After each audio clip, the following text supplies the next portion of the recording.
समाजातला प्रत्येक व्यक्तीला आनंदी पाहण्याची इच्छा ही बाप्पाची जशी असते तशी त्या प्रत्येक गणेश मंडळातल्या कार्यकर्त्याची असते। कारण की देहविक्री म्हटलं तर तिथे येणारा पुरुष हा फक्त पैसा देऊन तिच्याबरोबर सेक्स ॲक्टिव्हिटी करण्यासाठी येतो, असाच एक समाजाची धारणा आहे। पण आज माझ्या खूप आनंद होतोय की तिथे जेवढी मंडळाचे कार्यकर्ते मला दिसतात किंवा जी लोकं विविध माध्यमातून त्या ठिकाणी कार्यक्रम घेत असतात, तर प्रत्येक व्यक्तीच्या डोळ्यामध्ये त्या ताईबद्दल असणारा आदर, तिच्याबद्दल असणारा सन्मान, तिच्याबद्दल असणारी आपुलकी ही त्या गणेश मंडळाच्या कार्यकर्त्याच्या डोळ्यात दिसून येते।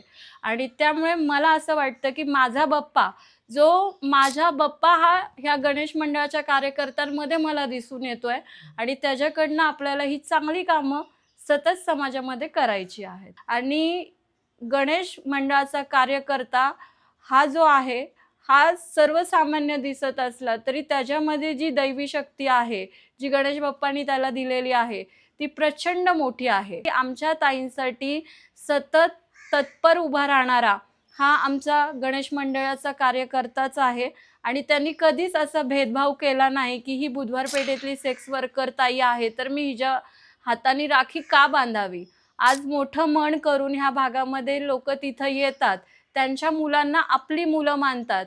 ज्यावेळेस मामा हा शब्द निघतो, भाऊ म्हणून हा शब्द निघतो, त्यावेळेस त्यांचा स्वतःचा ऊर भरून येतो की मी ज्या भागात आलो आणि आत्तापर्यंत जे काही मी समाजाकडनं ऐकलं किंवा समाजाबाबतीत जो मी समाज विचार ह्या ताईंसाठी करत होता, तर आज फक्त त्या भागातले स्थानिकच मंडळं नाही, तर त्या भागामध्ये आजूबाजूला महाराष्ट्रातले, पुण्यातले जेवढी पण गणेशोत्सव मंडळं आहेत, ते हक्काने त्या ठिकाणी येतात। त्यांच्या परीने फूल नाहीतर फुलाची पाकळी माध्यमातून त्या ठिकाणी रक्षाबंधनाचा उपक्रम होतो, आरोग्य तपासणी शिबिर होते।